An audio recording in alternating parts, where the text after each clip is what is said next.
Lep pozdrav, dober večer oziroma dober dan, dobrodošli v deželi pridnih v Slovenskem mladinskem gledališču.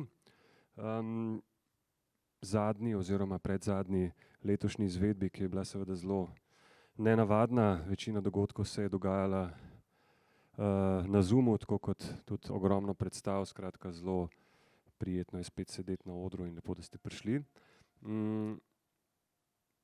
Teme, ki se jih lotevamo v deželi pridnih, kot verjetno veste, so raznolike, ampak vedno nekako težimo k temu, da bi po eni strani nagovarjali vprašanja, ki so pereča, ki so bistvena, ki so ključna, po drugi strani pa, da se na nek način navezuje tudi na tisto, kar se dogaja v gledališču, Slovenskem mladinskem gledališču, ki je od nekdaj bilo in seveda še danes je zelo občutljivo za probleme, s katerimi se soočamo kot družba, kot skupnost. In seveda eden izmed glavnih, če ne celo glavni problem, s katerim se kot skupnost, tako naša, kot tudi ta globalna človečanska skupnost soočamo v zadnjih desetletjih in to iz leta v leto bolj intenzivno, je vprašanje planeta, okolja, planeta, na katerem prebivamo, okolja, v katerem živimo in seveda našega odnosa do tega okolja. In ko govorimo o okoljskih temah pri nas, ko govorimo o okoljskem aktivizmu, o bojih takšnih in drugačnih, povezanih z dobrobitjo planeta, je gotovo prvo ime, ki nam pade na pamet, Uroš Macerl, ki ga z velikim veseljem pozdravljam v naši družbi. Uroš, dober večer, živjo. Ja, lep pozdrav.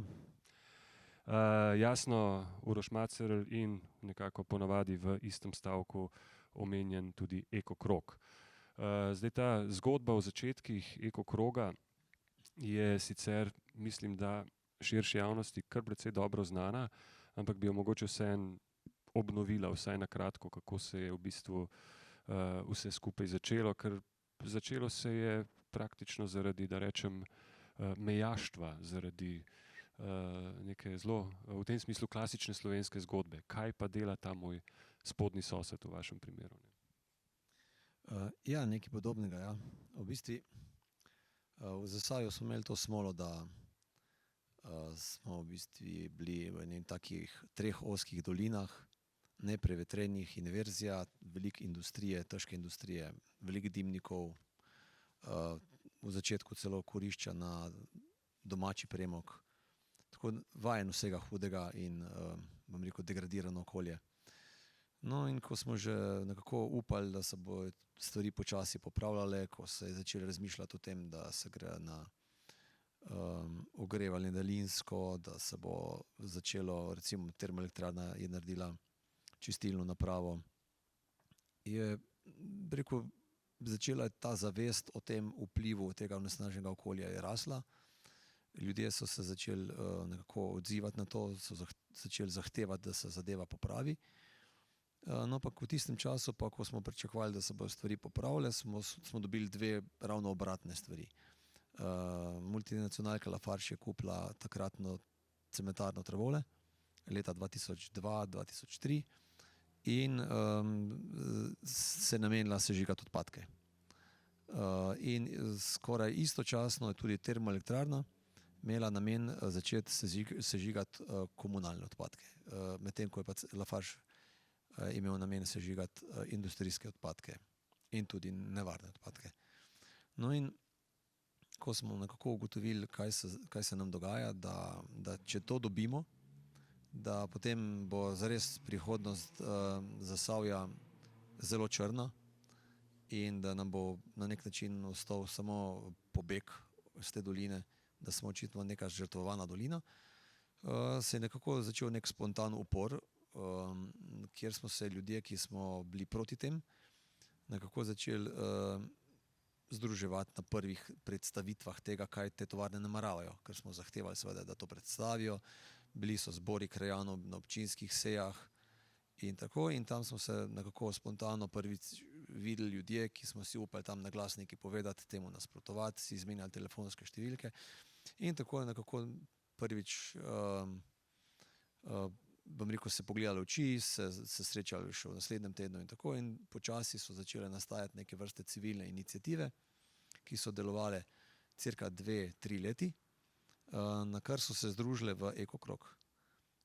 in smo ustanovili tudi formalno društvo. Ekokrog je nastal leta 2005, prva predsednica je bila Tina Mikoš, potem mislim, da po kakem letu, dveh je bil za nekaj mesecev, smo imeli še Davorina Žnidaršiča, mislim, da je zdržal na 2 leti, no, potem sem pa jaz naprej. Zelo zanimiva druščina, bom rekel, zelo različnih ljudi, različnih izobrazb, tudi različnih pogledov na določene stvari, ki pa smo se nekako uspeli in naučili pogovarjati in vedno poiskati neko optimalno rešitev, prediskutirati stvari in iskati, kako preprečiti te stvari. Boj je trajal, ne vem, 15 let ali pa mogoče še kak let manj, ampak seveda mi še vedno delamo. In do zdaj se je nabralo okrog 300 članov, nekaj čez 300 članov. Je pa dejstvo, da pa tisto glavnino dela pa v bistvu vedno dela peščica ljudi. To je od 5 do 10 ljudi. Več ne. Ob določenih akcijah, ko pa je treba kaj večjega spalati, takrat pa vključujemo še ostale ljudi. Ampak ja, kot si rekel, boj z Lafargem je bil dobljen, ne, ta bitka je bila dobljena po dolgih letih, ampak kako to, da se takrat pač niste ustavili, zakaj ste šli naprej, zakaj je Ekokrog obstal kot organizirana oblika? Verjetno se je pač iz te zelo lokalne zgodbe, očitno se je pač razvilo nekaj več, ne? Ja, lahko bi rekli, da nekako če bi bili egoisti, bi lahko rekli, mi smo svoj problem rešili in nas ne zanima za ostale. Mi bomo pač pazili na naše lokalno območje, da jim ne pride spet kaj takega na misel in delali bomo to drugega, pa nas pač ne zanima. Kar nekaj tega sem doživel pri kakih določenih društvih, ki zelo tako lokalno zagreto rešujejo stvari, ko pa je treba pomagati komu drugemu, pa kar ni neke volje, kar mene v bistvu zelo moti. In bom rekel, ko smo mi delali vse te akcije proti sežiganju odpadkov, so nam velikokrat naprej metali, da to delamo za občino Zagorje, ki nasprotuje občini Trbovlje, pač skregati ljudi med sabo. Da nas plačuje Salonit Anhovo, da bi uničil konkurenco. In mislim, ogromno nekega zavajanja, PR-a, ki proba zmediti ljudi. Ampak dejstvo, da so mene zelo motile stvari tudi v Anhovem in da probam po najboljših močeh tudi kompletno Ekokrog pomagati ljudem v Anhovem. Mi, če bi bili malo hinavski, bi rekli, pa sej v bistvu je kar v redu, da gre odpadki stran od nas. Dlje, ko gre od nas, boljše je.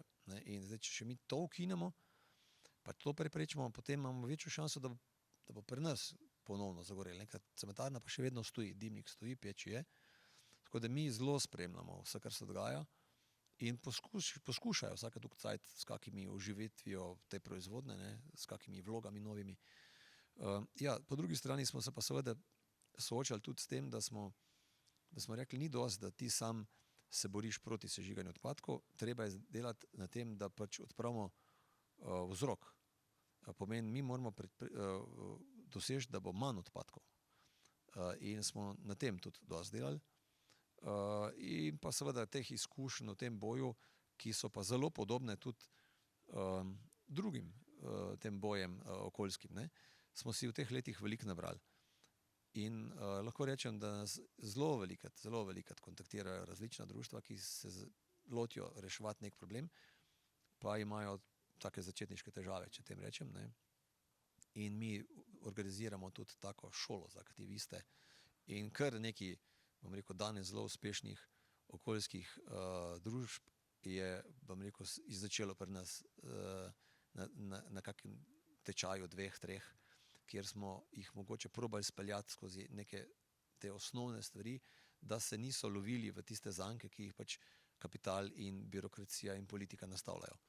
Saj to mi je pač čist na neki osnovni ravni, če pogledamo to zgodbo o Ekokrogu in Lafargeu, je to zelo tipična zgodba, kjer imamo na eni strani podjetje, multinacionalko, ki ima seveda vse, ima finance, ima posledično seveda tudi odlično pravno odvetniško zaslombo in tako naprej, ponavadi tudi politiko na svoji strani, lokalno, državno in tako itd. Na drugi strani imamo pa neko lokalno pobudo, ne, ki sploh na začetku vsega tega nima, ne, ničesar od tega nima. Se pravi, je to nek tak arhetipski boj Davida proti Goljatu. Ne. In zdaj, ja, očitno ste z leti te strategije, ne, že do določenem, oziroma da ste jih že zelo dobro osvojili, kako se v bistvu takega boja lotiti, kakšno strategijo ubrati. Ampak kako je bilo pa na začetku, kako je bilo pa, ko ste bili res samo, kot si sam rekel, pač združba zelo raznolikih ljudi, verjetno tudi brez tovrstnih izkušenj. Ne? Ja, lahko rečem, da smo se, bom rekel, kar večkrat ujeli v kakšne zanke. Ne? In se pač tudi naučili, kako se ujameš in kako priditi ven. Iskali smo najboljše rešitve, včasih smo, bom rekel, nekako instinktivno našli pravo pot in včasih pa, se pravi, nam pa tudi ni ratalo, ne? Ampak bistvo je vsega, da smo ustrajali in da smo se iz tega seveda nekaj naučili, tako kot mehni otroci pač. Se učijo hoditi, pa padajo. In se učijo plavati, pa malo vode spijejo. Tako smo tudi mi pravzaprav delali iste stvari. Je pa res, da je zadeva zelo podobna. Mi zdaj imamo veliko stikov z različnimi podobnimi društvi po svetu, kjer se borijo proti sežiganju odpadkov v cementarnah. Od Italije, Grčije, ne vem, recimo Irska, včeraj smo imeli en tak 2-urni ali pa celo več Zoom z Irci, potem v Španiji, veliko je tega po svetu, tudi Srbija, tako da mi te kontakte nekako dosti dobro vzdržujemo z njimi, dobivamo informacije, kaj se tam dogaja, mi jim povemo, kaj se pač pri nas dogaja.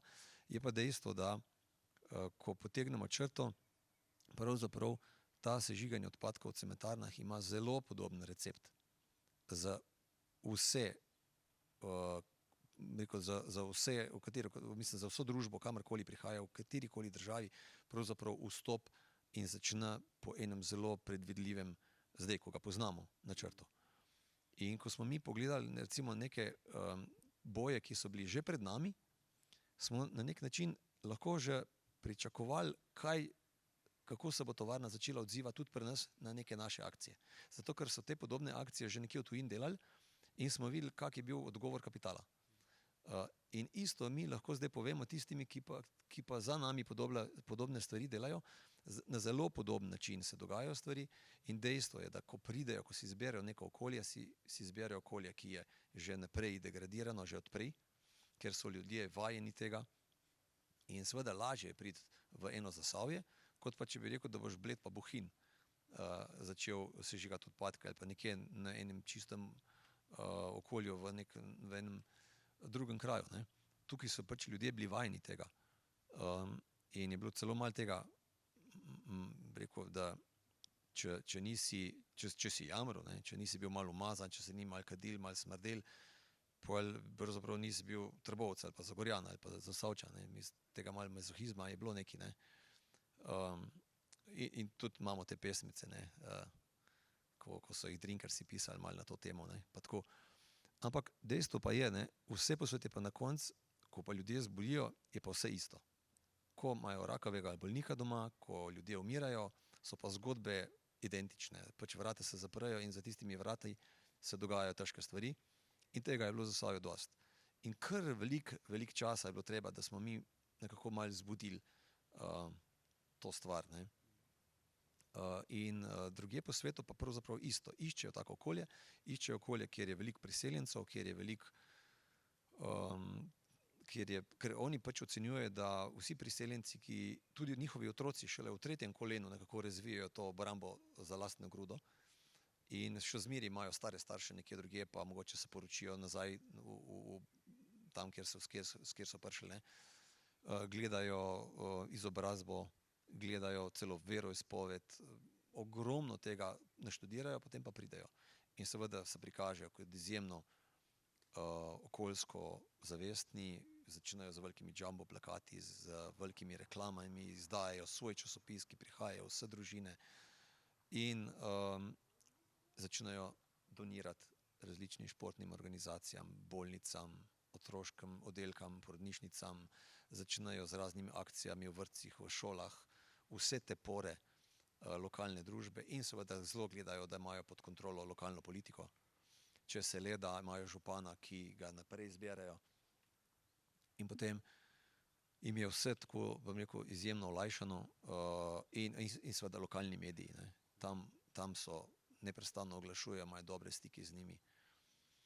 In to pravzaprav se počne, kamorkoli prideš v svetu, na isti način funkcionirajo in zelo težko jih je premagati. In tako kot ste rekli, mislim, kot si rekel, dobijo najboljše odvetnike, najboljše PR-ovce, itak imajo že zaposlene šolane PR-ovce v tovarni, potem pa najamejo še pristop, e-mail in take in po drugi strani seveda imaš hudo težavo, zato ker ta plačana znanost, ki določa vplivno območje okrog ograje tovarne, ki izvaja meritve, ta je pač vsa na trgu, ker imamo tak zakon in je nekako v krempljih kapitala.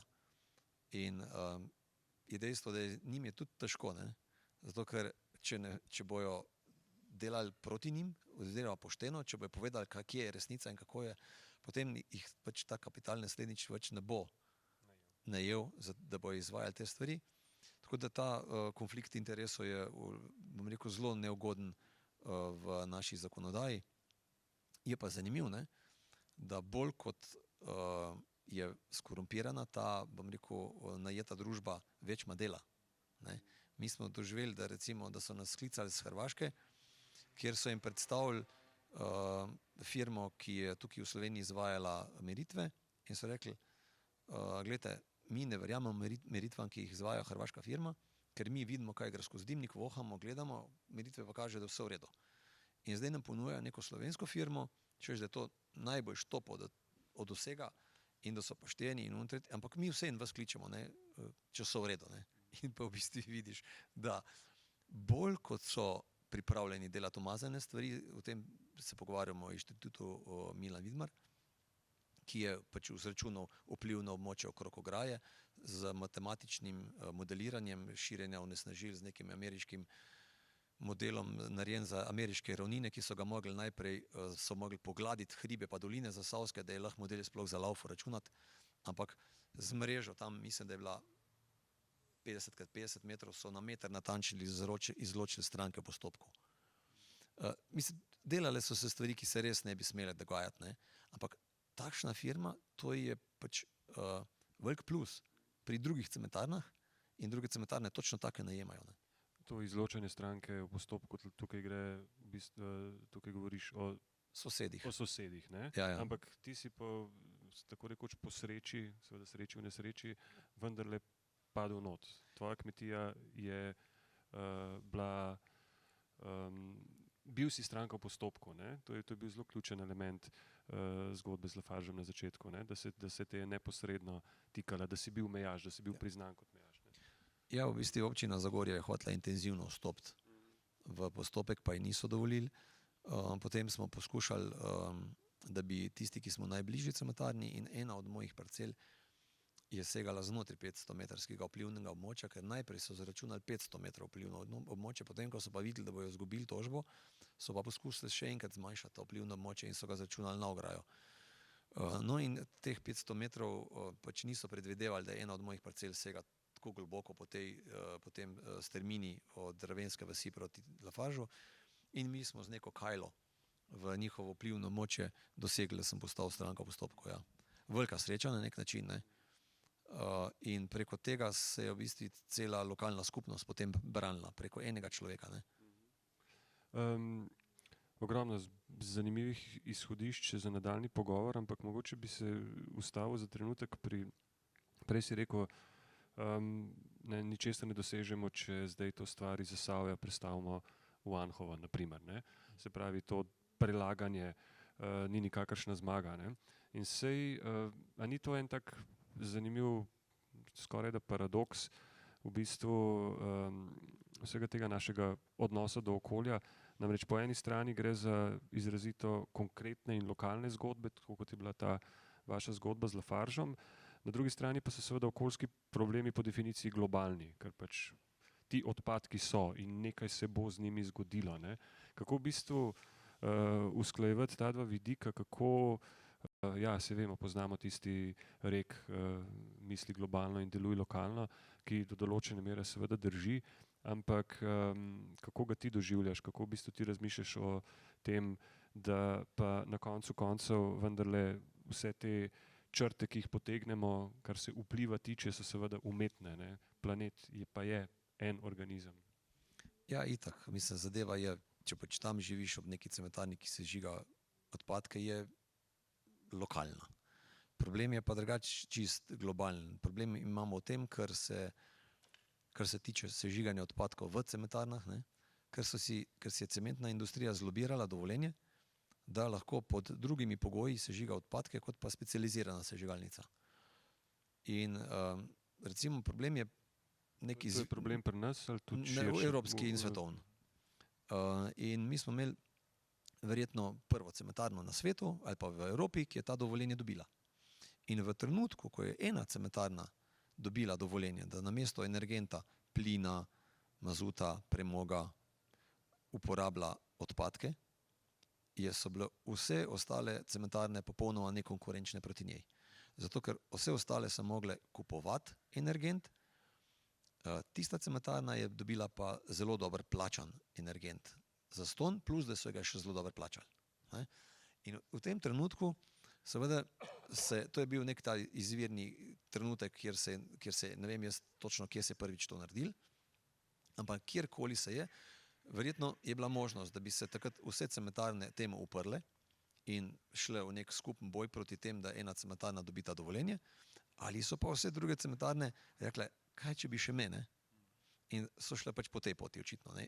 Skupaj, ker to je pač politika, kapital so zasleduje izključno dobiček in takoj so se jim verjetno oči zasvetle, ne?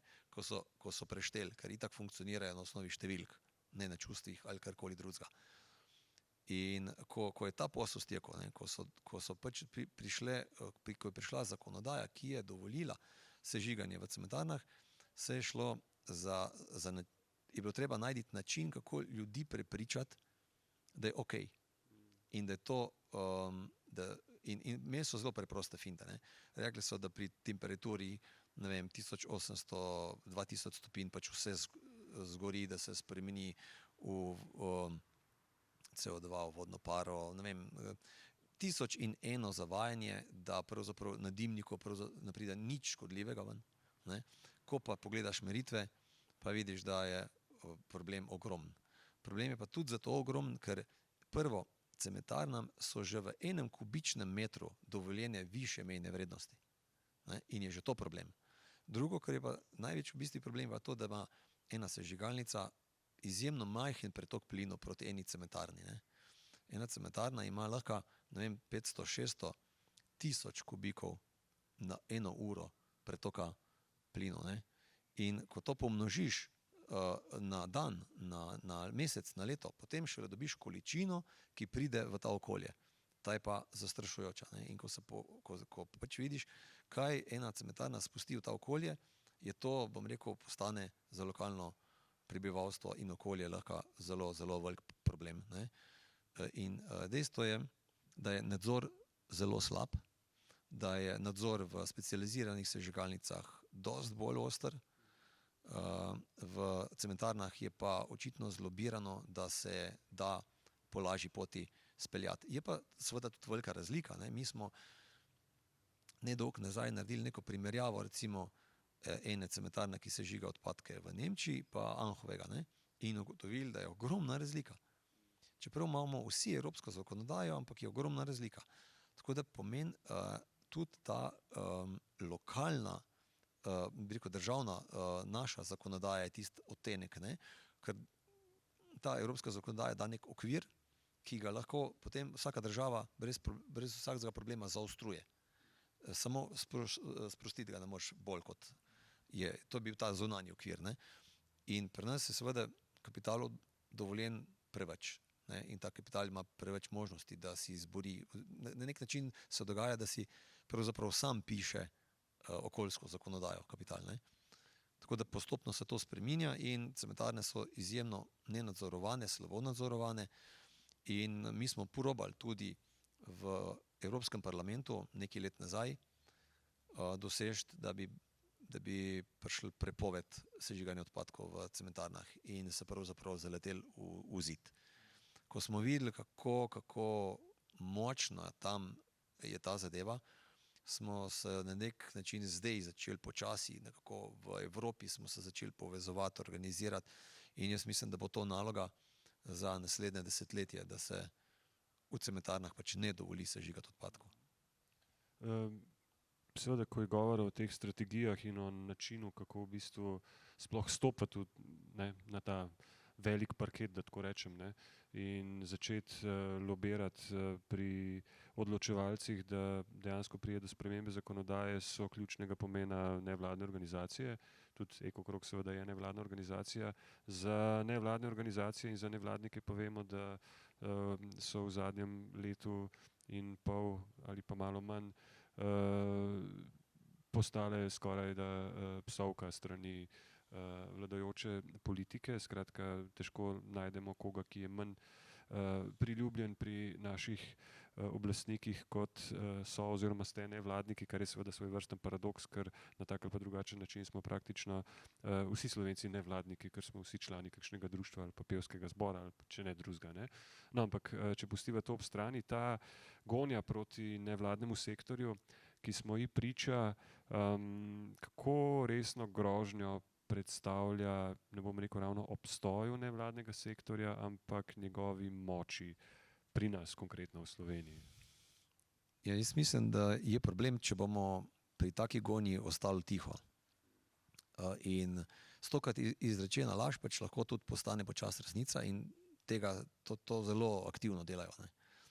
Mislim, primer samo EcoCrog. Glejte, EcoCrog se ne prijavlja na nobene državne razpise, nismo na nobenih popkovini, na državni denar, nič. Mi funkcioniramo od članarine in delamo zastonj.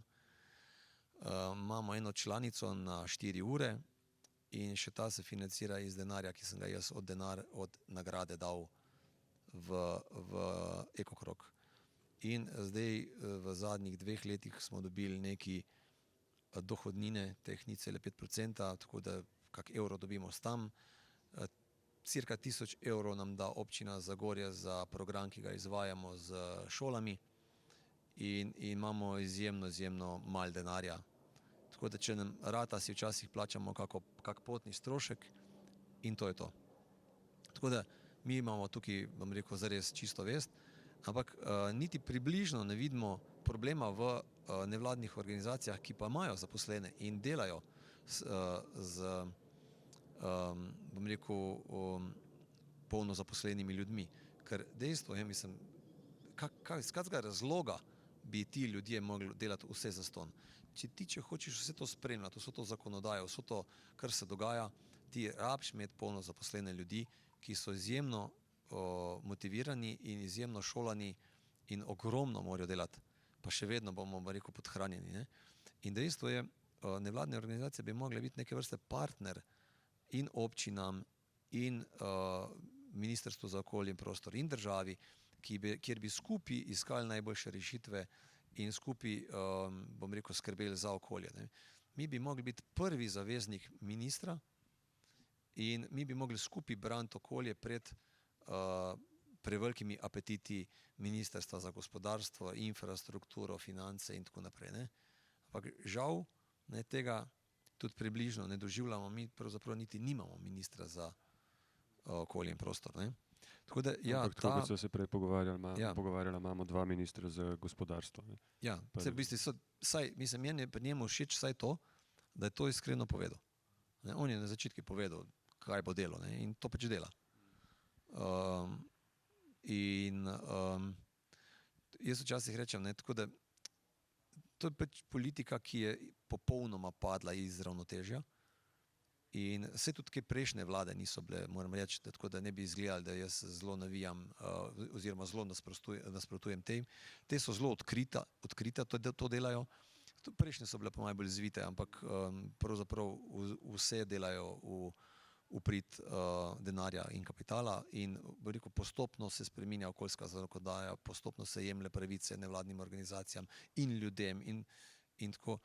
In jaz vedno rečem, da pač to se dogaja zato, ker ni neke jasne vizije razvoja Slovenije. Mi v bistvu se na nek način ne zavedamo, da je, pa premalo se zavedamo, da v bistvu žagamo vejo, na kateri sedimo, in da Slovenija pač nima nekih drugih bogastev, nimamo rudnikov, nimamo zlata, nimamo nafte, ne vem čega nimamo, imamo pa pač to našo lepo Slovenijo, ki bi jo na nek pravilen način lahko zelo dober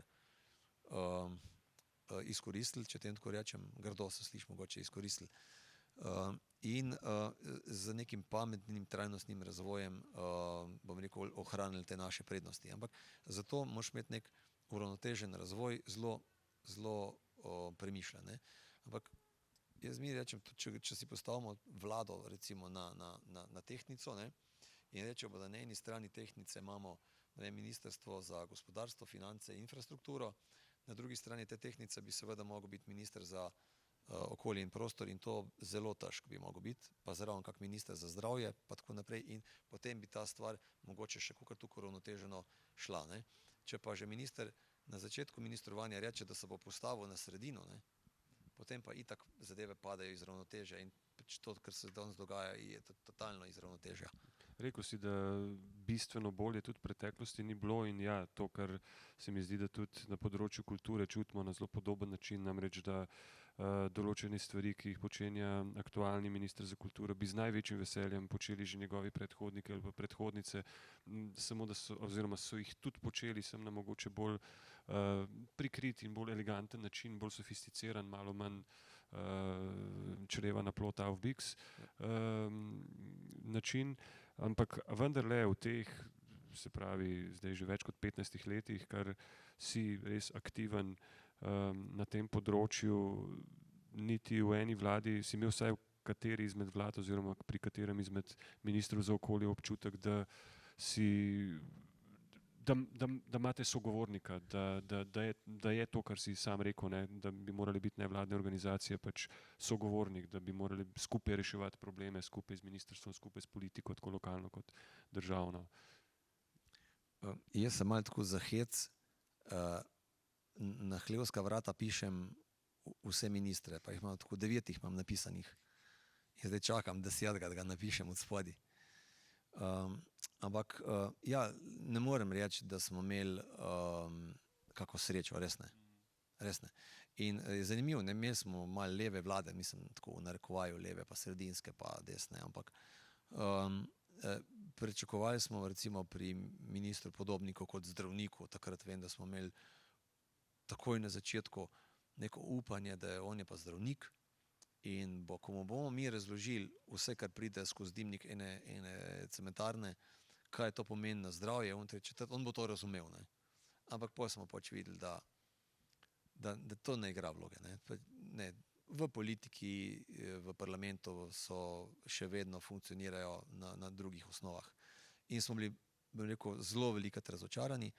Potem smo doživeli ministra Lebna, ki je na nek način naredil neko tako predstavo, 3-mesečno, ali koliko cajt je bil, kako bi bilo treba, ampak to je bilo vsaj pri nas bistveno premalo, da bi ga lahko danes pohvalili pa mu zaupali, ker jaz še danes nisem čisto siguren, koliko je bilo to teatra, koliko je bilo pa to dejansko dobrega namena, in tam smo imeli tako malo probleme, ne, ker prihajajo z ministrstva za infrastrukturo, prihajajo z ministrstva, kjer je neposredno poskrbel za drugi tir in je, bom rekel, zelo hodil po civilni družbi, ki je hotela bolj vključevati se v drugi tir. Imel je prste zraven pri uredbi, kar se tiče hrupa, ki je zdaj na ustavnem sodišču, in pri Magni tudi. Tako da potem smo imeli en tak lep nastop, mogoče rečemo za javnost, potem se pa spet umaknil in šel k drugemu kapitalistu, Pečečniku, ne. In tukaj sem jaz, bom rekel, tako odkrito, nisem čisto siguren, ne, kako bi se stvar peljala naprej, če bi bil on minister še naslednjih 4 leta ali pa ne vem, kakorkoli. No, ampak zdaj se vrača v politiko, ne, z Novo zeleno stranko. Mislim, mi imamo kar bogato tradicijo strank, ki so zelene po imenu, ampak hkrati se mi zdi, da neko precejšno nesrečo z njimi, oziroma ne gre toliko za to, da mi ne vemo, kaj bi z njimi počeli, bolj dajo one občutek, da so si to zeleno barvo izbrale, ne vem, zaradi tega, ker navijajo z Olimpijo, ne pa zato, ker bi, če sem malo ironičen, skratka, da gre res za uporabno barvo in vsebinsko predvsem neke praznine od zadaj. To zdaj govorim malo nasplošno, pa čez palec, ampak. Ja, v bistvu tukaj predvsem jaz mislim, da je treba pogledati, kjer kapital je od zadaj. Ko bomo videli, kjer kapital je od zadaj, potem te barve zelene ni več veliko. In je treba biti izjemno previden. Dejstvo je, da vsi vejo, da trenutno v Sloveniji manjka tega. Vejo, da v Evropi se, bom rekel, ta okoljska zavest dviga, v svetu se dviga, da je to edina politika, ker je rekel, vse ostalo je v bistvu preživeto. Edino, kar zdaj dejansko more peljati naprej ta svet, je zelo pametna okoljska politika, drugače si bomo pač noge zvezali in padli. In bomo imeli hude posledice. Tako da to se mi zdi, da se, bom rekel, ljudje čezdalje več tega zavedajo in seveda po drugi strani je povsem logično, da je čezdalje več ljudi, ki bi radi s prevaro to izkoristili. In tukaj bo treba izjemna modrost volilcev, da bojo znali prave zbrati. In bom rekel, tudi tukaj v Sloveniji smo zdaj pravzaprav v pripravah na ta teater, ki pa jaz, bom rekel, zaenkrat tukaj vse, kar se ponuja kot zeleno, ne ponujam roke, niti ne stopim zraven, ampak se zelo zavestno in tudi javno umikam od tega. Mislim, da bi ta zelena stranka mogla nekako nastati od spodaj na zgor, da bi mogli nekako jo sformirati ljudje, ki so, bi rekel, imeli desetletje ali pa ne vem koliko izkušenj v tem in ki se nekako med sabo poznajo, si zaupajo in da je način funkcioniranja take stranke bi mogel biti ne hierarhično zgrajen, ampak bi mogla biti neka, ne vem, mogoče platforma, kjer prihajajo neki delegati iz različnih nevladnih organizacij, društev, preko katerih se potem poroča, ne vem, oziroma da je to neka vez za politiko, ki se po volitvah ne prekine. Ker mi tukaj gledamo politiko, kjer imaš ta teater predvolilni, ko obljubljajo kaj in kako so blizu vsem volilcem in kako bojo delali za volilce in za nas in za dobro vseh nas, potem pa po volitvah, ko dobijo svoje stole, pa se te, bom rekel, niti zavestno postrižejo in v bistvu kapital dobi navajati politiko do naslednjih volitev. Pravzaprav zaskusno, ampak saj ta igra se ponovno začne pred volitvami. Ko si začel z opisom tega, kako bi morala nastati nova zelena stranka, si v bistvu povedal tudi svojo zgodbo. Ja. Čisto resno vprašanje, ampak ali je v končni fazi je tudi, se obstaja ta dost klasična, logična pot, aktivizem, nevladni sektor, politika, to je tista naslednja stopnica v bistvu. Ja, jaz mislim, da je to izjemno težka odločitev, ki pa bo verjetno enkrat, jaz mislim, da enkrat bo mogla nastati v Sloveniji ta zelena stranka, ker jo potrebujemo in je velik minus, da jo v parlamentu nimamo.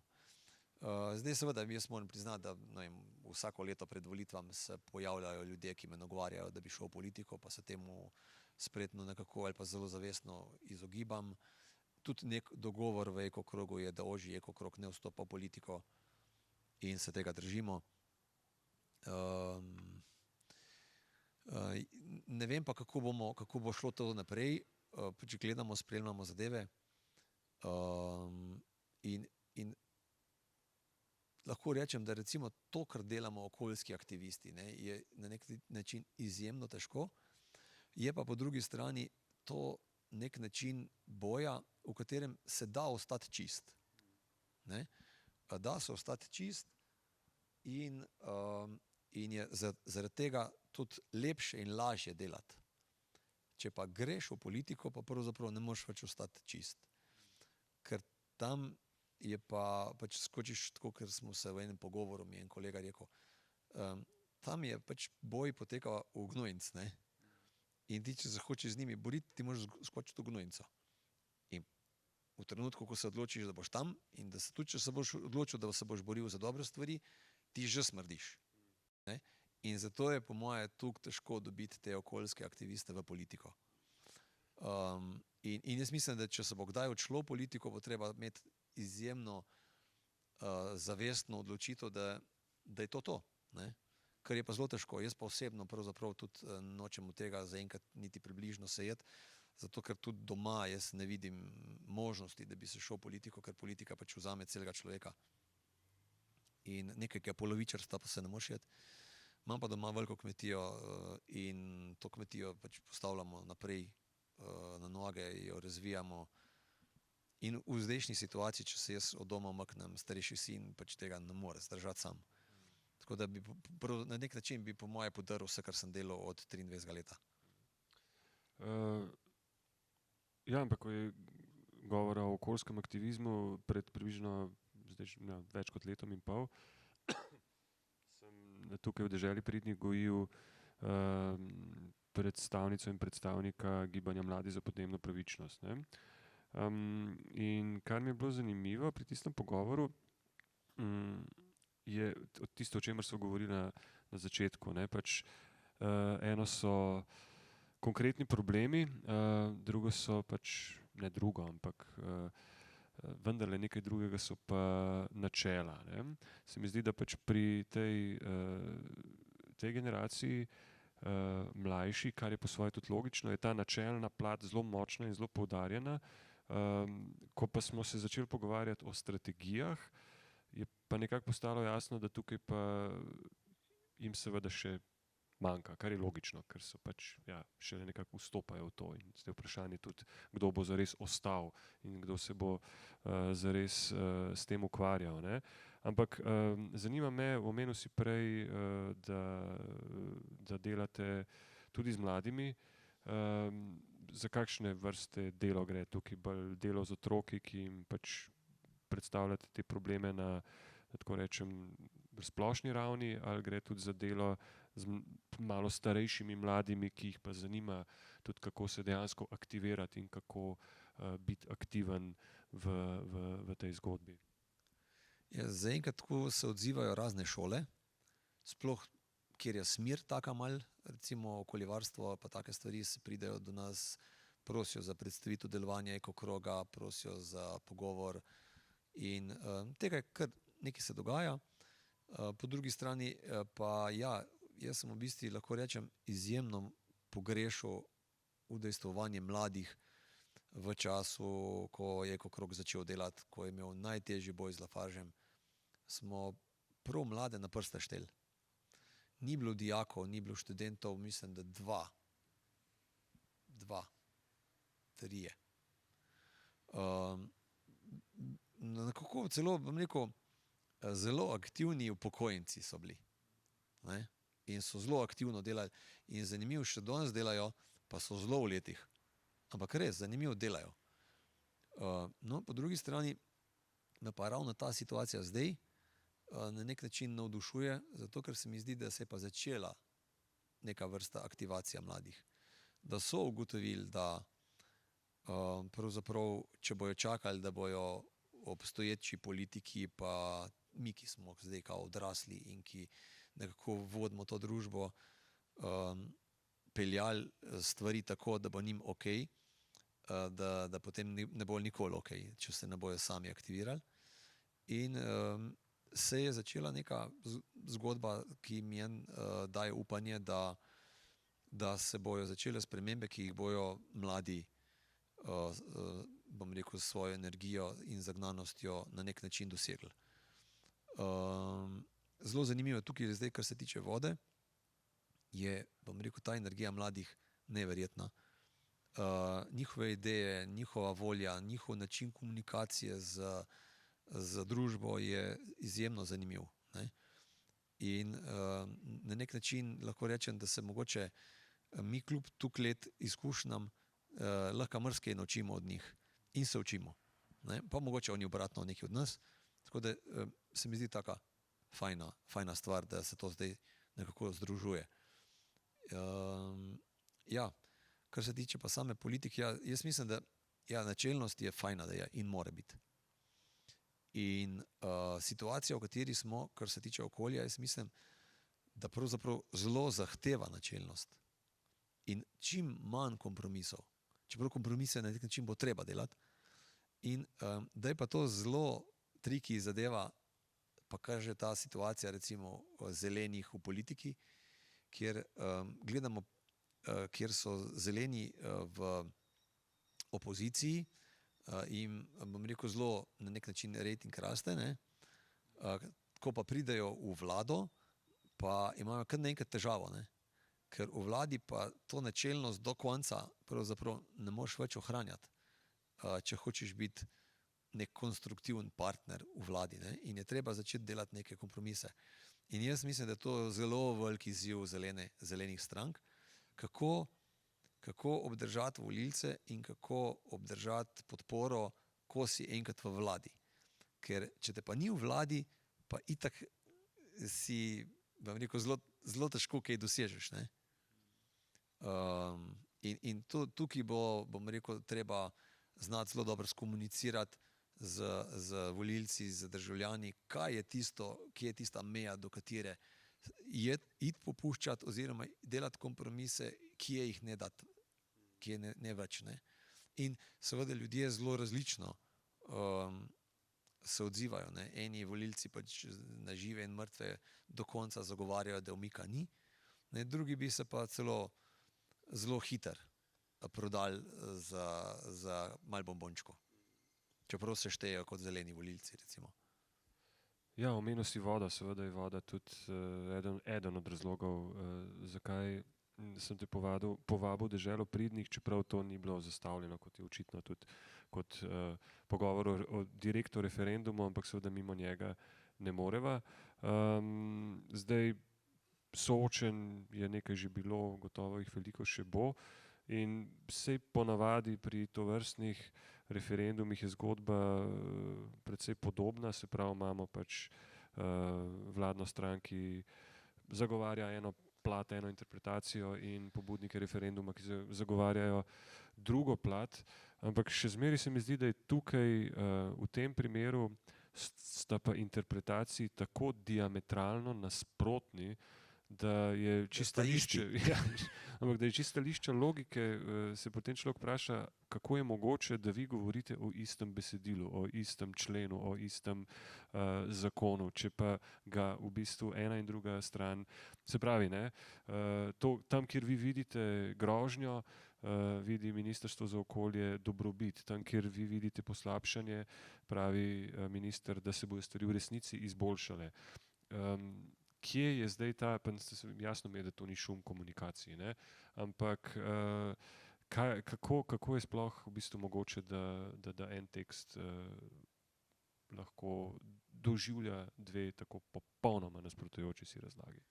Ja, jaz mislim, da so izjemno zviti in da so zelo, bom rekel, situacijo, v kateri so, na najboljši možen način delajo, ne? Ker drugega nimajo. In tega vidimo zadnje čase v politiki veliko. To pomeni, da očitaš drugemu tisto, kar delaš sam, ne? In da pač neprestano ponavljaš nekaj, kar dela veliko zmedo med ljudmi. In ja, to je pravzaprav zelo smešno. To je po moje edini referendum, za katerega naprej vemo, kako bojo ljudje glasovali. Je pa zelo velika težava, ali bomo imeli dosti ljudi na referendumu ali ne. Dejstvo je, da vlada nima argumentov in da se tega zelo boji. Sem prepričan, in zato so se tudi zelo potrudili, da so nam na vse možne načine do zdaj maksimalno nagajali. Eno pri zbiranju podpisov 40.000 verovnih, zdaj prestavljajo datum dlje v poletje, in seveda dejstvo je, ta sama interpretacija je pa, ko ti začneš razlagati člen in ga bereš in govoriš, večina ljudi, ne, bom rekel, tega nima rada, in jim niso zainteresirani, nekaj sekund poslušajo, potem pa jih že mine. In bistvo vsega tega, da nekako ljudi prepričaš, da se še sami ne vejo, kjer ima zdaj tukaj prav, ko sem jaz s tem ukvarjal. Pa v končni fazi dosežeš to, da človek ne gre na volitve, da ne gre na referendum, kar je glavni cilj. Čim več ljudi nekako tukaj smedi, da ne grejo. Ampak stvar je v bistvu zelo preprosta. Ne?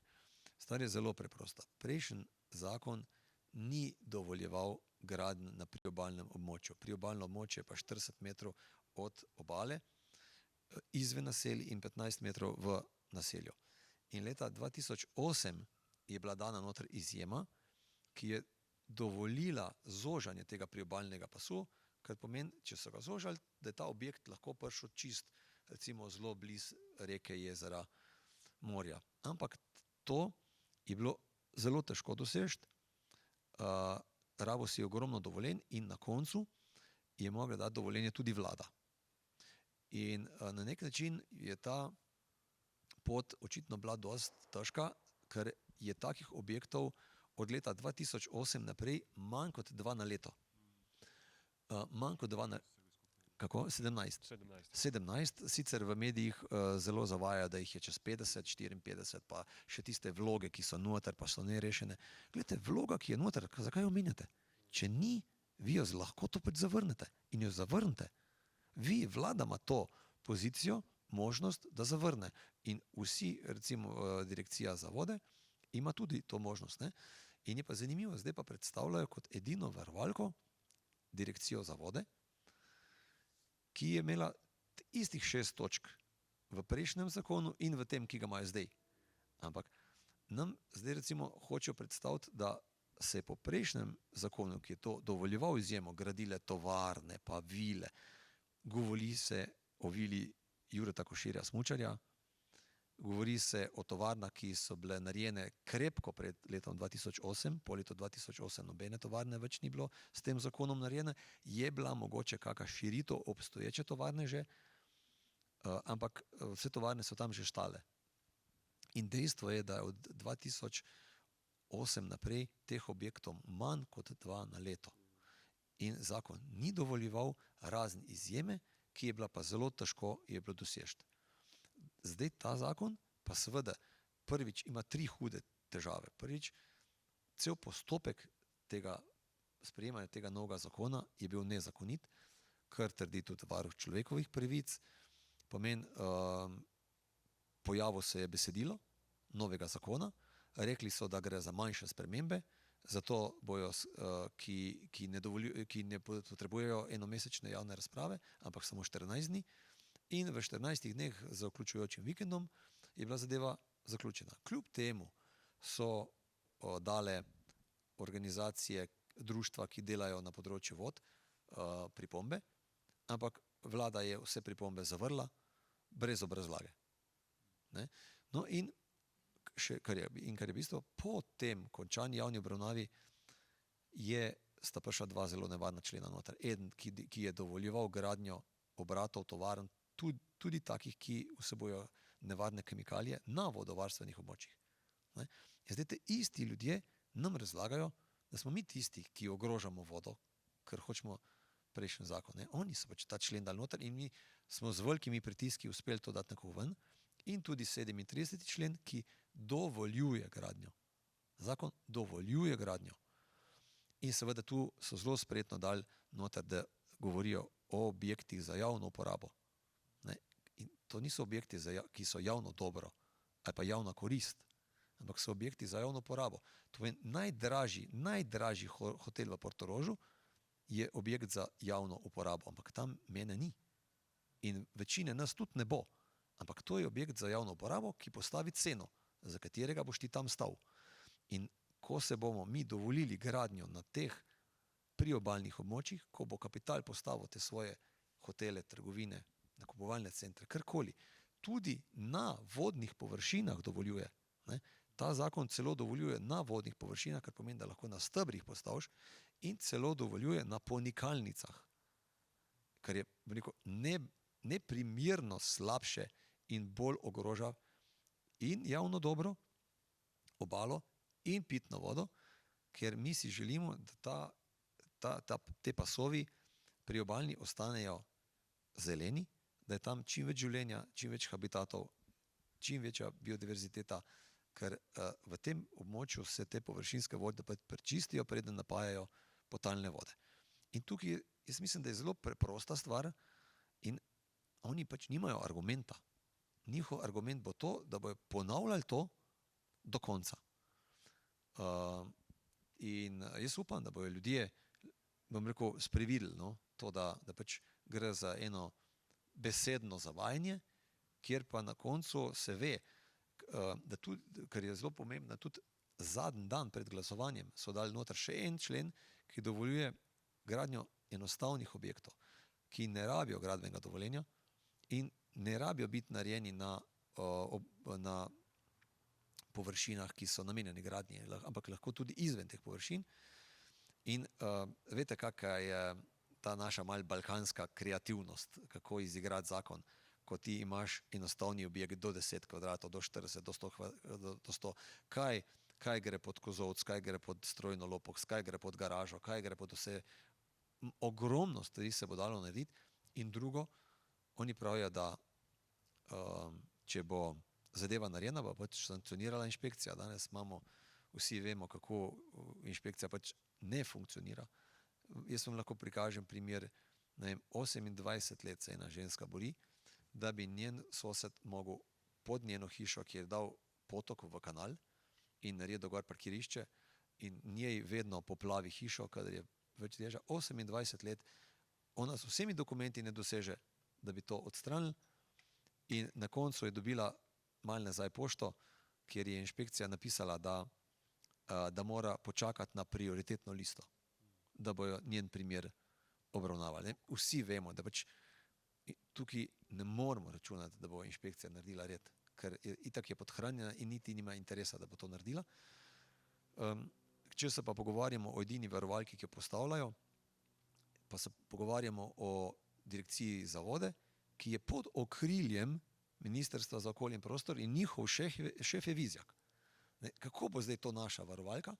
In če postavimo še nekaj primerov, Eternitu, ki je en mesec potem, ko je dobil vodno soglasje, onesnažil vodo v Anhovem, so izdali vodno soglasje tudi z njihovim privoljenjem, češ, da ni možno, da pride do onesnaženja. Po tem, kar se je naredilo, po tem, ko so ljudje mesece stali pri cisternah in čakali na vodo, so izdali dovoljenje tudi Salonitu Anhovo,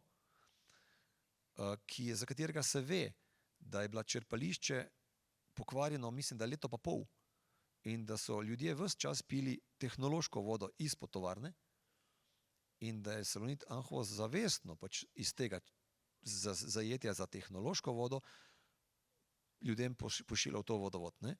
In kljub temu je direkcija za vode izdala novo vodno soglasje Salonitu Anhovo in ko sem jaz protestiral, kako je to možno, so rekli, mi smo izdali dovoljenje samo za tehnološko vodo.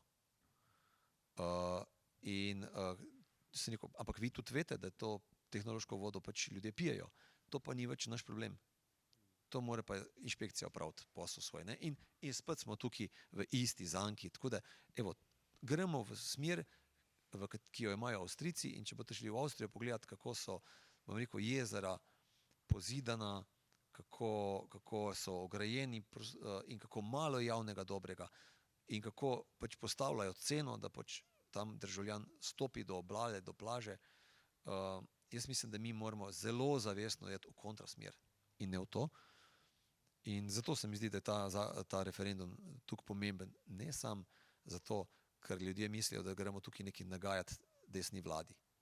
Jaz mislim, da je ta signal zelo pomemben tudi za vse naslednje vlade, tudi če bojo leve, sredinske, katerekoli, če bomo dali državljani Slovenije signal, da pri teh temah okoljskih, da pri vodi, pri naravi se pa ne damo več in da zahtevamo, da tukaj je red in da se politika kaznuje, da zgubi točke, da zgublja na volitvih, potem bojo naslednje vlade, bilo katere bojo, zelo previdne, ko bojo ponovno imele željo početi take neumnosti. Če pa mi tega referenduma ne dobimo, bo pa to signal, da nam je očitno premalo mar, da še nismo dovolj zrela demokracija in potem jaz mislim, da bo ta narod nekako padel na tem izpitu zrelostnem. In v nadaljevanju lahko gre potem sam še slabi. Se pravi, čujem, luči so se prižgale in komarji, ki so bili že prej zelo pridni, postajajo še bolj pridni. Mogoče bi na tej točki ure je ravno prava 9. Mičkeno odprl najin pogovor, če ima kdo od vas še kakšno vprašanje ali pa pripombo, ste seveda vljudno vabljeni, da kaj pokomentirate.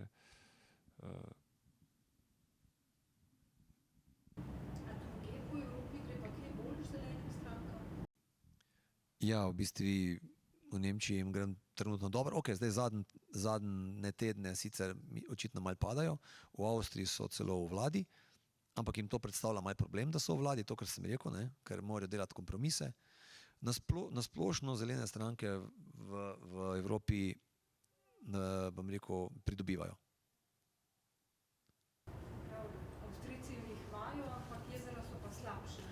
Ja, to je jaz pa mi zakonodaja, ki ni od danes, ne? Oni so to že dosti nazaj naredili. Je pa zanimivo, jaz mislim, da Koroški večer, da je naredil prispevek, da so šli tudi do županov, tudi do lokalne politike in da, bom rekel, so prav dali na svet, da pač v Sloveniji nikar ne gremo v to smer, ne. Ene države pa dosti bolj restriktivno, kot pa pri nas varujejo ta priobalni pas. Eni imajo več od 40 metrov, imajo 100 metrov in pač tam ne dovolijo nič. Jaz mislim, da v Sloveniji je narediti zakon, ki ne dovoli nič in pika, je mogoče res problem, zato ker imamo izjemno ozke doline, kjer ljudje bivajo in potem je kaka stvar tehnično zelo težko rešljiva in mogoče je to, bom rekel, res problem v nekih situacijah, kjer bi se mogle narediti kakšne izjeme, ki bi bile izjemno premišljene, ne. Ampak imamo pa istočasno takoj problem, takoj ko pa dovoliš izjemo, ne, potem pa že vidiš, da korupcija pa politika pa kapital naredita, skuhata nekaj toliko slabega, ne, da potem vidiš, da je skoraj boljše reči ne, se ne dovoli in konec, ne.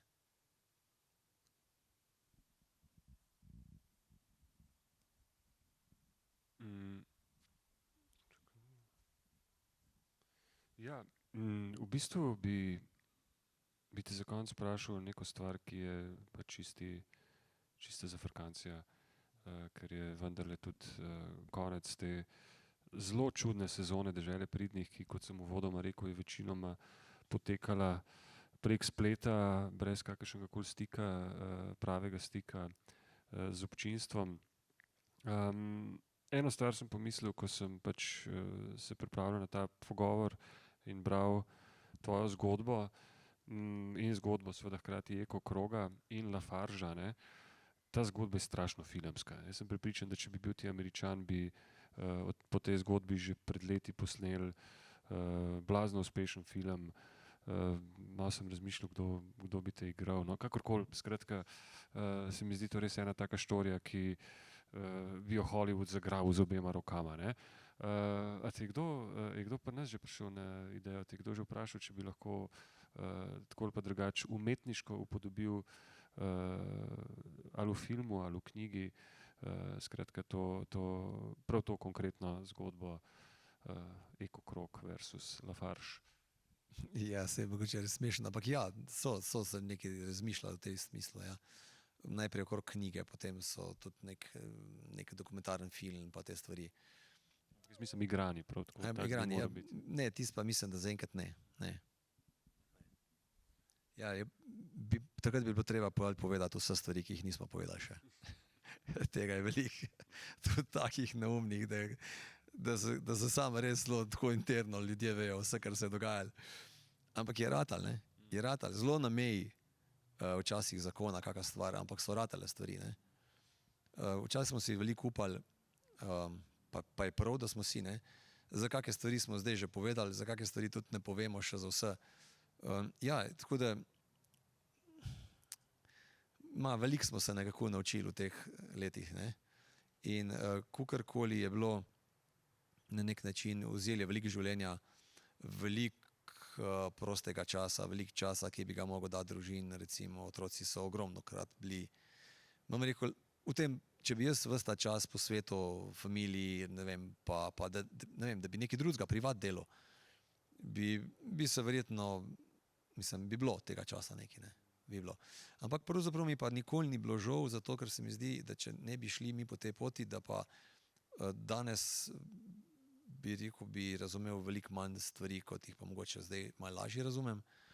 Po drugi strani pa tudi, kar se tiče otrok, otroci odrastajo in jaz mi rečem, da je lahko ti pač z njimi gledaš televizijo, pa greš z njimi na izlet, pa pustiš, da se tam te pod nosom pač dogaja, kar se dogaja, pa rečeš, to jaz se s tem ne bom ukvarjal in se pač naučiš živeti na kolenih in pač si dober oče v neki drugi vlogi. Lahko pa primeš to, pa delaš to, potem pa velikokrat manjkaš doma, pa velikokrat, bom rekel, otroke jemlješ s sabo na proteste, pa na take neumnosti. In pri nas, bom rekel, je zdaj najmlajši, prvi razred Beno Hot, pri nas sodeluje skoraj na vseh zoomih, ne, tako da tam ob 9, 10 ga počasi probamo stran spavati, pa zmeri še malo preleti, pa maha, pa se javlja, pa take neumnosti počne. Tako da ja, mulci pač odrastejo v tem, ker je po svoje zelo fajn, in drugo, ker je, ko enkrat odrastejo, jim je itak vse jasno, zakaj je bilo tako. In jaz mislim, da na koncu razumejo in ne obsojajo, oziroma obratno. Bolj bi obsojali, če bi jaz recimo s pivom pa s čipsom pred televizijo komentiral stanje in pluval po krivcih in razlagal, kako bi bilo treba, pa kaj bi bilo treba, pa ne bi nič od tega naredil in pač igral nekega pametnega ata, ki vse vlada, naredil pa nič, pa sem pač probal delati nekaj drugega in hvala Bogu, da je ta ekipa, ki se je zbrala, zmogla, da je pač pripeljala do konca in jaz vidim v Zasavju eno ogromno razliko med tistim, kar smo mi takrat živeli in med tem danes. Danes imamo res neko možnost za razvoj. Jaz tudi sam osebno sem začel s turizmom na kmetiji, se dogaja, veliko se dogaja, brez vse reklame. Ljudje prihajajo, izjemno lepo se jim zdi. Prihajajo električna kolesa, ki so za Zasavje res neka, bom rekel, zelo zanimiva stvar, ker te zasavski hribovje je zelo narejeno za take malo boljše kolesarje, brez elektrike, ali pa za tiste z elektriko, ki bom rekel, pa danes odkrivajo te zasavske hribe in vidijo, da se da res videti veliko lepih stvari, da so ljudje prijazni, da je dobra kulinarika. Imamo Savo, ki bi jo rad ohranili, ne za jezeno, lih v nedeljo smo imeli raft po Savi in smo se super imeli. Jaz sem šel prvič probat Savo, tudi da jo vidim tako iz Save in jaz mislim, da zares jo je vredno braniti.